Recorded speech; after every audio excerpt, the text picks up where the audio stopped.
우리는 사무엘서에서 다윗을 배우고 있습니다. 다윗의 중요성은 하나님께서 친히 증언하시기를 다윗과 같이 내 마음에 합한 자는 없었다, 그렇게 말씀하셨으니까 우리가 신앙상의 어떤 발전이나 유익이나 모범에서 다윗을 최고의 위인으로 삼는 것이 당연할 것입니다. 그러나 다윗의 생애는 쉽게 위대하다기보다 고난으로 점철되어 있습니다.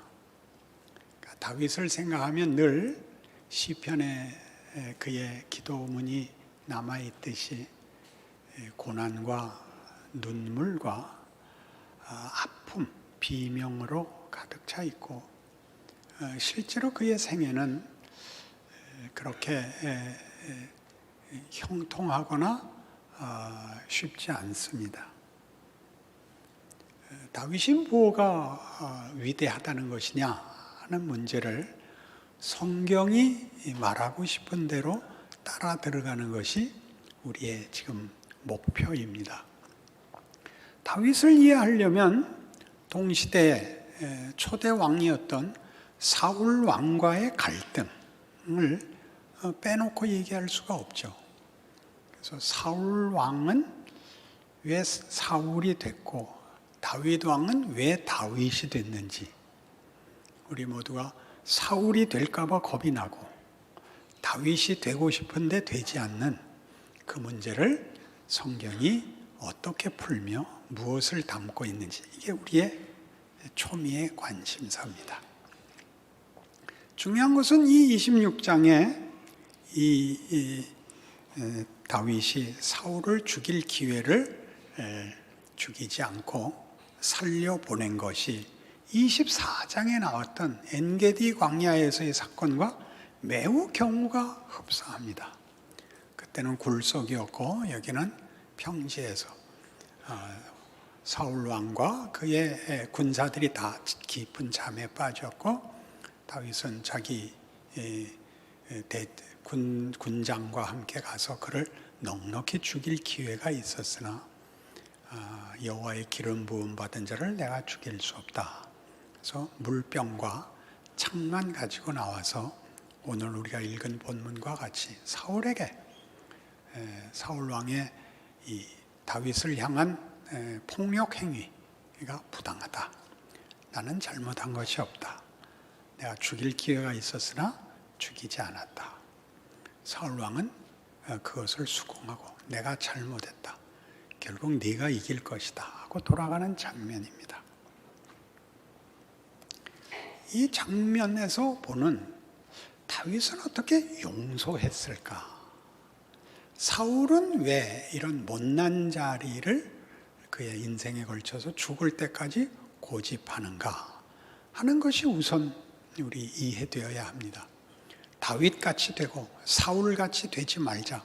말은 쉽지만 쉽지 않아서 그렇습니다. 우리 인생 속에 사울로 대표되는 경험과 우리 속에 시험이 있고, 다윗으로 대표되는 소원과 갈증이 있습니다. 둘이 우리 속에서 함께 갈등하며 엉켜 싸우고 있기 때문에 분별과 이해와 은혜가 필요합니다.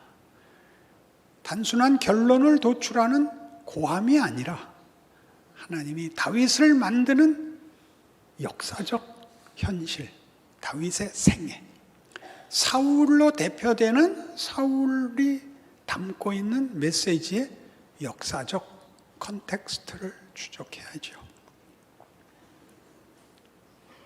사울은 우리가 아는 대로 하나님 없는 사람이 가지는 최선의 것이 결국 헛되거나 망할 수밖에 없는 것들밖에 만들어내지 못한다 하는 것을 24장에서 이미 살폈습니다.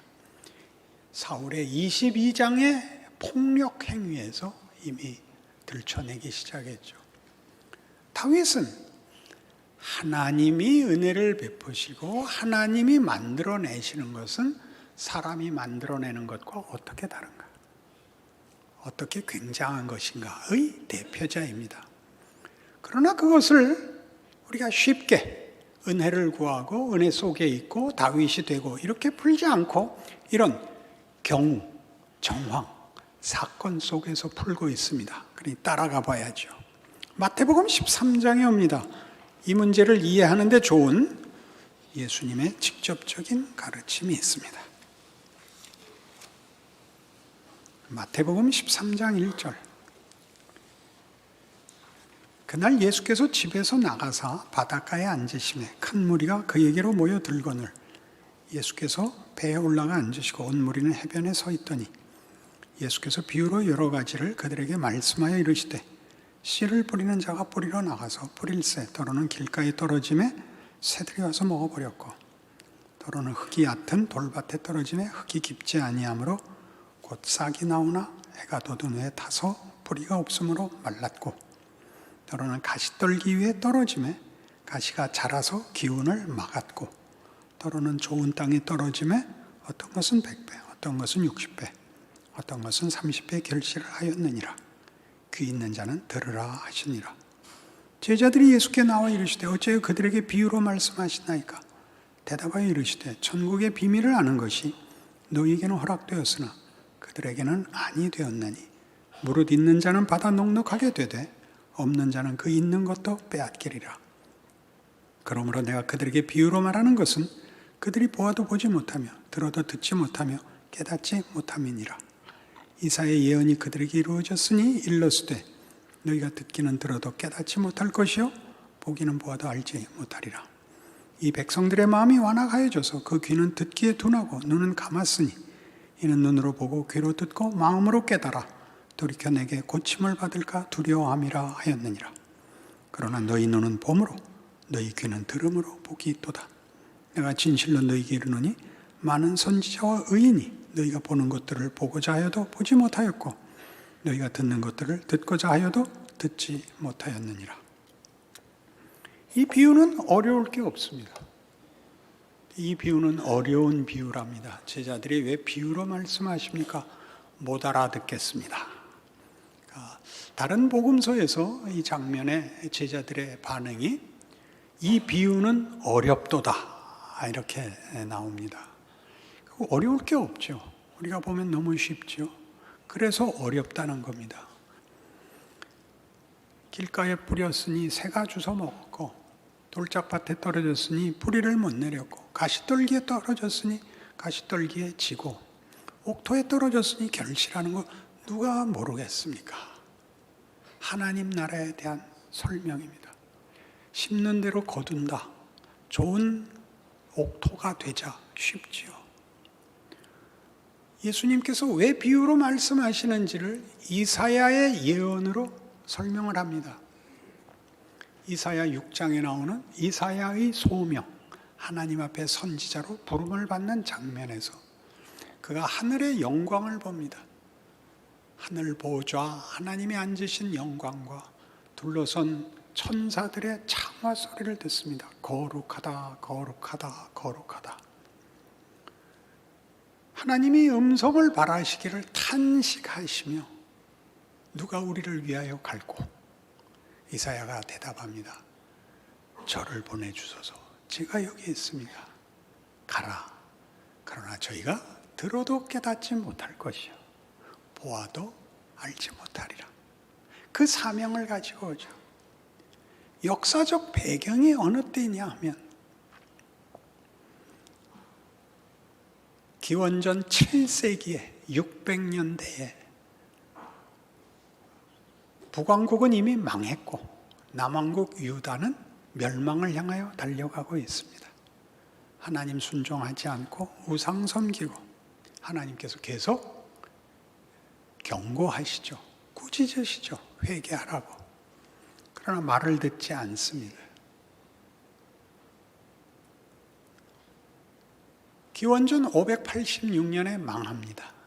이사야는 기원전 640년경부터 선지자 노릇을 하고 계속 이 경고를 하고, 그리고 하나님께서 그리 하신 것 같이 저희가 들어도 깨닫지 못하리라 대로 그의 사역은 헛되이 남왕조 유다는 망하는 것입니다. 그것을 예수님께서 끌어오셔서 지금 이 옥토가 되라는 이 말씀을 통해서 이것은 이사야의 예언이 이루어진 것이다. 너희는 보고도 듣고도 모른다. 그게 이루어졌다. 그러고서 이어서 이렇게 말씀하십니다. 16절. 그러나 너희 눈은 봄으로 너희 귀는 들음으로 복이 있도다. 내가 진실로 너희에게 이르노니 많은 선지자와 의인이 너희가 보는 것들을 보고자 하여도 보지 못하였고 너희가 듣는 것들을 듣고자 하여도 듣지 못하였느니라. 그런즉 씨 뿌리는 비유를 들으라. 이렇게 됩니다. 이사야에게 주어졌던 예언과 같이 이사야의 사역은 처음부터 실패하는 사역이었고 실제로 이스라엘은 남왕조 유다는 회개하지 않습니다. 그리고 예수님께서 말씀하시기를 그래서 이스라엘은 끊임없이 남북 왕조가 진정한 구원자를 기다리고 있었다.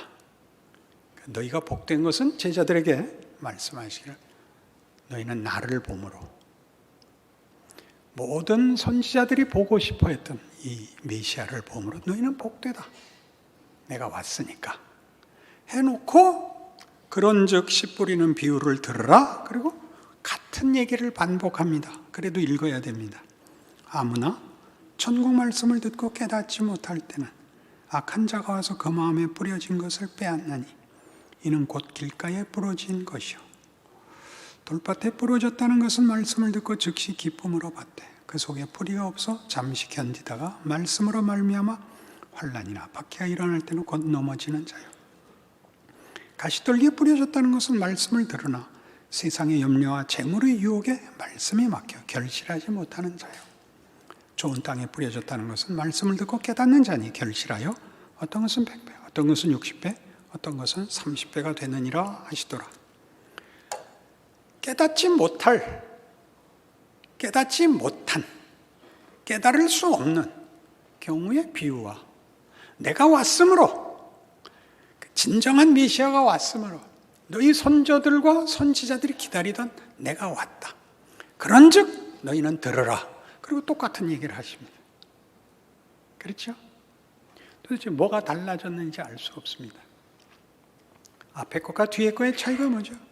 앞에 거는 선택의 여지 없이 모두 옥토가 될 수 없는 인류의 현실.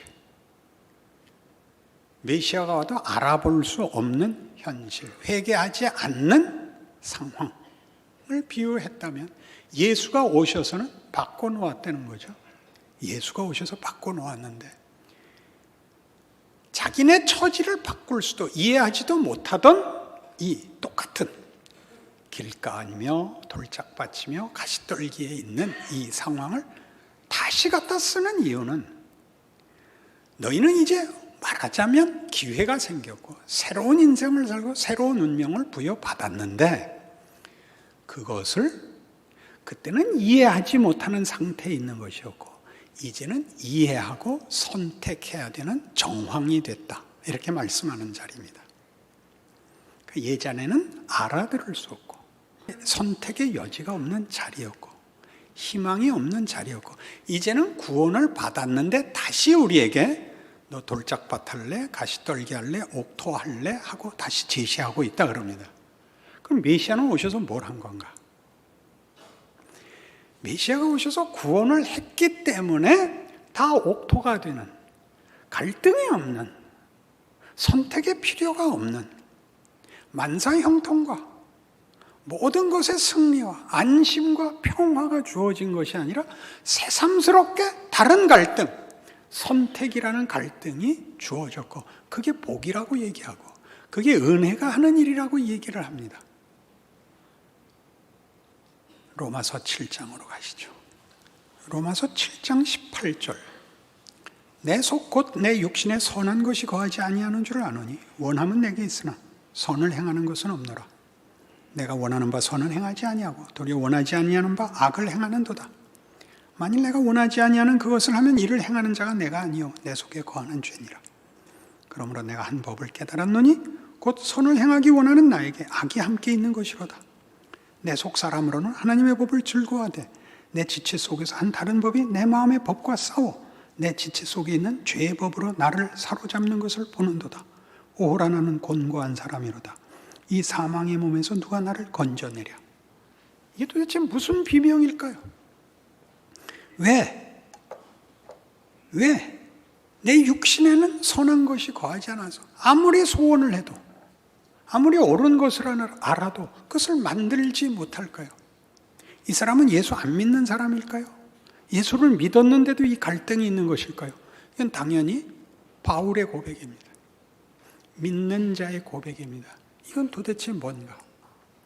왜 그는 이 몸부림을 쳐야 되는가? 왜 그는 아직도 조금 더 앞으로 가서 9절 보시면 전에 율법을 깨닫지 못할 때는 내가 살았더니 계명의 이름에 죄는 살아나고 나는 죽었도다. 생명에 이르게 할 그 계명이 내게 대하여 도리어 사망에 이르게 하는 것이 되었도다. 죄가 기회를 타서 계명으로 말미암아 나를 속이고 그것으로 나를 죽였는지라. 율법을 모를 때는 오히려 괜찮은데 율법이 오자 죄가 깨어나고 나는 죽어버리더라고요. 이게 도대체 무슨 말인가 하는 것입니다. 율법이 하는 일이 뭔가? 율법이 우리를 은혜로 민다는 말이 무엇인가? 왜 율법이 오면 내가 죄가 살아나고 내가 죽을까? 왜 그 선한 것을 우리가 소원하는데 그게 나를 절망케 하고 실패케 할까? 조금 더 가야 됩니다. 마태복음 22장 34절. 예수께서 사두개인들로 대답할 수 없게 하셨다함을 바리새인들이 듣고 모였는데 그 중에 한 율법사가 예수를 시험하여 묻되 선생님 율법 중에서 어느 계명이 크니이까? 예수께서 이르시되 네 마음을 다하고 목숨을 다하고 뜻을 다하여 주 너의 하나님을 사랑하라 하셨으니 이것이 크고 첫째 되는 계명이요 둘째도 그와 같으니 네 이웃을 네 자신과 같이 사랑하라 하셨으니 이 두 계명이 온 율법과 선지자의 강령이니라. 율법은 사랑하라는 것이랍니다. 율법이 오자 왜 죄가 살아나느냐? 옳고 그런 문제에 대해서는 우리도 자신이 있다 이렇게 되는 겁니다. 옳은 것을 하고 틀린 것을 안 하는 것, 율법의 요구고 우리가 할 수 있는 일입니다. 예수님께서 하시는 말씀은 그게 율법의 목적이 아니고 사랑하라는 게 목적이랍니다. 옳은 문제를 여러분이 행해 보시면 아시겠지만 우린 옳으면 비난합니다. 옳으면 정죄합니다. 사랑하지 않습니다. 바리새인들을 향한 꾸중이 뭔가 보시겠습니까? 23장 13절에 보시면 화 있을진저 외식하는 서기관들과 바리새인들이여 너희는 천국문을 사람들 앞에서 닫고 너희도 들어가지 않고 들어가려 하는 자도 들어가지 못하게 하는도다. 맞고 옳고 그러니까 뭘 만들었느냐? 그게 구원이라고 만들었죠. 그게 복이라고 만들었죠. 그게 인간의 궁극적 가치라고 만들었죠. 예수님의 지적은 이겁니다. 네 옳은 게 사랑과 어떻게 연결되느냐? 법을 가장 잘 지키고 도덕을 가장 잘 지키면 비정해집니다. 이상한 일이죠.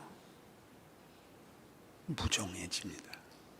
인격을 벗어나 명분, 완벽 이런 것들로 사람을 잡습니다. 가장 쉬운 용서, 이해, 기다려줌이 없습니다. 서로 다른 것입니다. 율법을 지키자. 율법이 나를 사랑으로부터 다 떼어놓고 하나님도 없고 은혜도 없고 내가 할 수 있고 자랑해야겠고 어떻게 자랑하죠? 시비를 걸어서 자랑하죠. 나는 맞고 쟤는 틀렸습니다. 나는 옳고 저 사람은 틀렸습니다. 나는 잘났고 저 사람은 못났습니다. 이걸 그냥 다만 교만이라든가 겸손이라는 추상 명사로 끌고 가지 마시고 인간이라는 존재가 어느 쪽이 낫냐라고 예수님이 묻는 것입니다. 지난번 설교에서 24장에서 마지막에 이렇게 질문했던 걸로 기억납니다. 여러분은 신앙인으로서 정의와 틀린 자식 사이에 누구 편을 들겠습니까? 성경이 묻는 질문입니다. 넌 내가 어느 편을 들면 좋겠어? 이렇게 묻는 거죠. 우린 정의라 그럽니다. 그러면 남만 아는 사람이 없죠. 하나님이 정의를 찾으시면 우린 아무도 설 수 없습니다. 우리가 기독교 신앙을 자랑하는 이유가 뭐죠? 거기에 용서와 회복이 있기 때문 아닙니까? 용서와 회복은 법을 어기자는 것이 아닙니다. 승리케 하자는 것이죠. 법으로 승리케 못합니다. 하나님이 무슨 은혜를 주셨죠? 용서, 은혜의 자리에 와서 사랑을 채우라고 합니다. 법보다 더 가자고 합니다. 그게 오호라 나는 곤고한 사람이로다로 비명으로 튀어나온 사도 바울이 깨우친 우리가 가진 최선이 종교라는 이름을 뒤집어 쓰고 어떻게 진정한 은혜를 반대하더냐, 어떻게 나를 죽이더냐 라고 로마서 7장에 밝히고 있는 것입니다. 그래서 그가 기독교의 진정한 승리와 내용을 설명하기 위해서 다시 로마서 8장 7장으로 돌아가셔서 24절 오호라 나는 곤고한 사람이로다 이 사망의 몸에서 누가 나를 건져내랴. 다음에 우리 주 예수 그리스도로 말미암아 하나님께 감사하리로다. 그런즉 내 자신이 마음으로는 하나님의 법, 육신으로는 죄의 법을 섬기노라 라는 고백이 이어집니다. 희한한 고백인데 뭐가 희한하죠? 곤고한 사람을 죄의 몸에서 꺼내요. 그리스도 안에 붙잡아 승리케 하는 약속이 아니라 예수 그리스도로 말미암아 하나님께 감사하는데 갈등 구조는 남겨놓고 있습니다. 육신으로는 죄의 법을, 마음으로는 하나님의 법을 섬기는 갈등 구조로 불러냈는데 바울은 감사하리로다가 됩니다. 그리고 8장이 나오죠. 왜 감사하느냐? 그러므로 이제 그리스도 예수 안에 있는 자에게는 결코 정죄함이 없나니 이는 생명의 성령의 법이 죄와 사망의 법에서 너를 해방하였습니다. 틀리면 죽이는, 잘못하면 죽이는 그 법이 아니고 살리는 무법하거나 혼란이 아니라 고치고 밀고 채워서 기어코 승리케 하는 하나님의 법이 우리의 운명을 붙잡고 있다는 겁니다. 그러나 이 법은 우리의 생각과 기대와 다른 것이, 그렇다면 예수께서 오심으로 우리를 좋은 밭을 만드시고 좋은 결실을 맺으시고 우리를 하여금 30배, 60배, 100배 인생을 살게 하시지 갈등을 해서 비명을 지르게 하고 실패케 하고 이 두 사이에 긴 세월을 두는 이유가 뭡니까? 이런 질문이 나옵니다. 근데 현실적인 문제는 성경은 여러분 나중에 집에 가서 보시면 아시다시피 로마서 6장에서도 너희가 예수로 말미암아 구원을 얻었고 은혜를 받았으니 너희 몸을 의에게 하나님께 바쳐라. 죄에게 불의에게 너를 넘기지 말아라고 권유형으로 나옵니다. 신앙생활이. 확보된 어떤 환경과 결론을 주지 않고 우리 보고 자꾸 책임을 밀고 있습니다. 이 8장도 마찬가지입니다. 8장 3절부터 봅니다. 율법이 육신으로 말미암아 연약하여 할 수 없는 그것을 하나님은 하시나니 곧 죄로 말미암아 자기 아들을 죄 있는 육신의 모양으로 보내어 육신의 죄를 정하사 육신을 따르지 않고 그 영을 따라 행하는 우리에게 율법의 요구가 이루어지게 하려 하심이니라. 육신을 따르는 자는 육신의 일을, 영을 따르는 자는 영의 일을 생각하나니 육신의 생각은 사망이요 영의 생각은 생명과 평안이니라. 육신의 생각은 하나님과 원수가 되나니 이는 하나님의 법에 굴복하지 아니할 뿐 아니라 할 수도 없습니다. 육신에 있는 자들은 하나님을 기쁘시게 할 수 없느니라. 만일 너희 속에 하나님의 영이 거하시면 너희가 육신에 있지 아니하고 영에 있나니 누구든지 그리스도의 영이 없으면 그리스도의 사람이 아니라. 또 그리스도께서 너희 안에 계시면 몸은 죄로 말미암아 죽은 것이나 영은 의로 말미암아 살아있는 것이니라. 예수를 죽은 자 가운데서 살리시니의 영이 너희 안에 거하시면 그리스도 예수를 죽은 자 가운데서 살리시니가 너희 안에 거하시는 그의 영으로 말미암아 너희 죽을 몸도 살리시리라. 11절은 궁극적 승리를 약속합니다. 현실은 7장 24절 같이 오라 나는 곤고한 사람이로다. 이 사망의 몸에서 누가 나를 건져내랴고. 궁극적 승리는 8장 11절에 약속되어 있습니다. 그 간격이 얼마나 크냐. 12절 그러므로 형제들아 우리가 빚진 자로 돼 육신에게 져서 육신대로 살 것이 아니니라. 너희가 육신대로 살면 반드시 죽을 것이로되 영으로서 몸의 행실을 죽이면 살리니 무릇 하나님의 영으로 인도함을 받는 사람은 곧 하나님의 아들이라. 너희는 다시 무서워하는 종의 영을 받지 아니하고 양자의 영을 받았으므로 우리가 아빠 아버지라고 부르짖느니라. 자, 다시 나오죠. 너희 자신을 죄에게 맡기지 말고 영을 따라 행하라. 오호라 나는 곤고한 사람이로다에서 기어코 승리하는 궁극적 약속 사이기를 우리가 책임져야 되는, 울부짖어야 되는, 권면받고 꾸중받는 시간으로 이렇게 우리 현실 속에 놓아두고 있습니다. 왜 그렇게 할까요? 여기가 물어봐야 되는 지점이죠. 왜 하나님은 우리를 이 자리에 묶어서 우리로 하여금 고난 속에, 갈등 속에, 자책 속에서 예수 그리스도로 말미암아 달라진 세계를 살게 할까요? 그것은 이어지는 16절에서 보시듯이 성령이 친히 우리의 영과 더불어 우리가 하나님의 자녀인 것을 증언하시나니 자녀이면 또한 상속자 곧 하나님의 상속자요 그리스도와 함께는 상속자니 우리가 그와 함께 영광을 받기 위하여 고난도 함께 받아야 할 것이니라 라고 얘기함으로써 영광으로 가는 길은 고난이라는 길을 통과해야 된다고 말씀하십니다. 그 고난은 무슨 고난이죠? 오호라 나는 곤고한 사람이로다로부터 출발하여 예수 안에 승리가 완성되는 사이입니다. 그게 우리 인생이죠. 우리가 그 속에 있죠. 예수님마저도 히브리서 5장 8절의 증거같이 그가 아들이시라도 받으신 고난으로 순종함을 배워서 온전하게 되었다.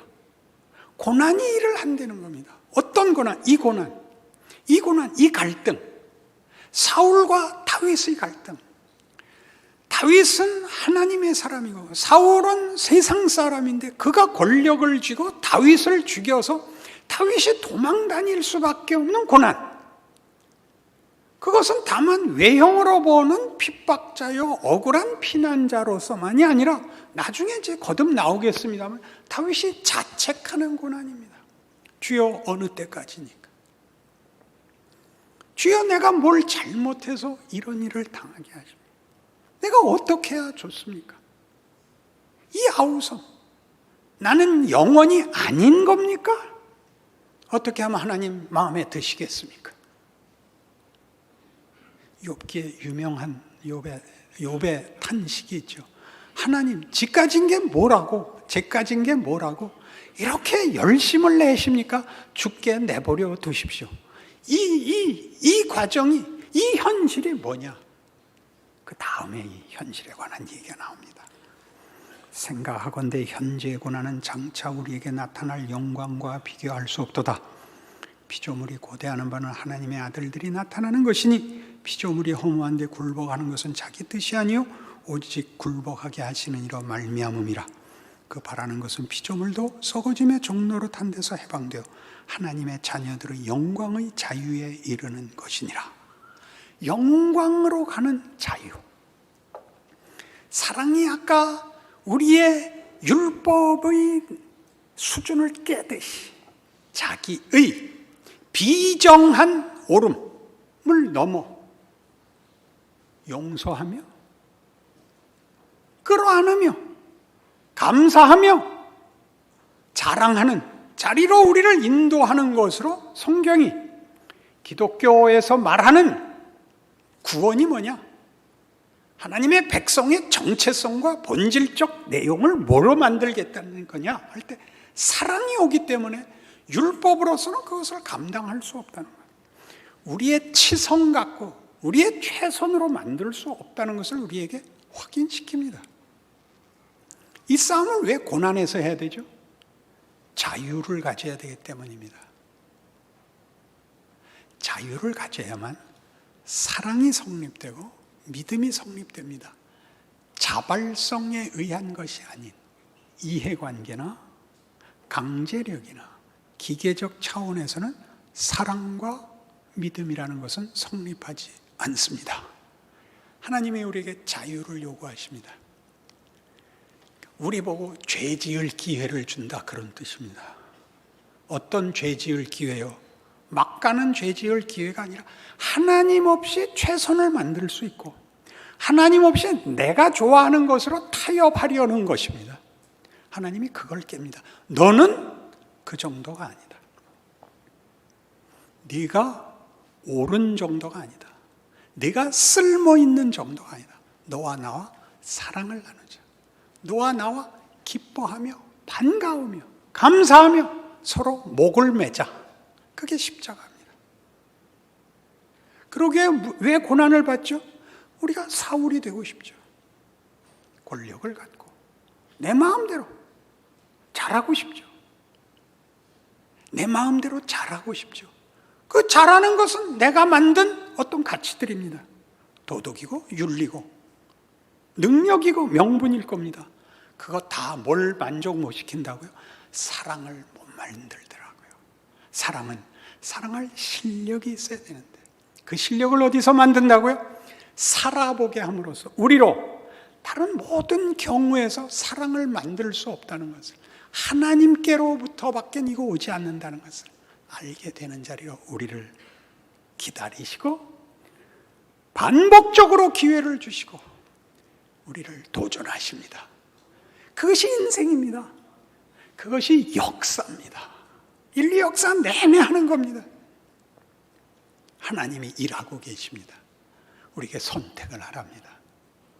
잘한 선택, 못한 선택이 아니라 이 선택까지 오라는 겁니다. 잘못한 선택 좋다. 세상을 따라갔더니 어떻더냐? 네가 아는 최선을 했더니 뭐가 나오더냐? 해봐라, 해봐라, 해봐라, 해봐라. 하나님이 우리에게 주시는 기회죠. 우리를 사랑하사 우리로부터, 우리의 진심에서, 우리의 항복에서 다른 무엇을 줘도 왕궁에서 첫날을 지내는 것보다 주의 장막에 심부름꾼으로 1시간 있겠습니다. 이렇게 우리를 실제로 만들어가는 시간들을 우리의 생애에 하나님이 기회로 주시는 것입니다. 그런 여러분의 생애를 하나님이 어떤 기회로 주셨는지 아셔서 이제 여러분이 스스로 선택할 모든 것들, 돌짝밭, 가시떨기, 옥토, 여러분들이 하셔서 기어코 여기까지 오도록 하나님이 일하고 계시다는 것을 기억하신다면 여러분들의 하루는 다만 죽어나는 하루가 아니라 한 걸음씩 깨닫는 하루, 나아지는 하루가 됐다는 것을 아시게 될 것입니다. 반복적인 절망과 체념으로 밀지 마시고 과거를 만회하는 일로 시간을 보내지 마시고 그 실패들이 여러분을 한 걸음씩 만들어서 더 낫게 하는 거죠. 가장 대표적인 게 뭐죠? 성질은 내야 소용이 없다. 보복은 해야 만족이 없다. 미운 짓은 해봤자 쓸데없다. 그렇죠? 그러니 맨 처음 뭘 해야 되죠? 웃으셔야 됩니다. 그건 굉장한 실력을 하는 첫걸음입니다. 타인을 존중하시고 자기에게 벌어진 현실을 진지하게 대면하셔서 여러분의 실력을 확인하셔야 됩니다. 모든 실패와 후회를 그냥 과거로 잊지 마시고 그걸 디딤돌 삼아 한 걸음씩 발전하는, 나아지는, 크는 생애를 살아내야 합니다. 열려 있습니다. 그러니 내 말을 들으라. 그렇게 나온 것입니다. 기도하십시다. 하나님 아버지, 우리에게 열려있는 시대, 기회, 우리 인생입니다. 하나님이 열어주셨습니다. 힘차게 하루하루 이어서 쌓아서 하나님의 사람으로 걸어 나가겠습니다. 주신 은혜가 일을 한다는 것 믿습니다. 충성과 인내를 약속합니다. 예수님 이름으로 기도합니다. 아멘.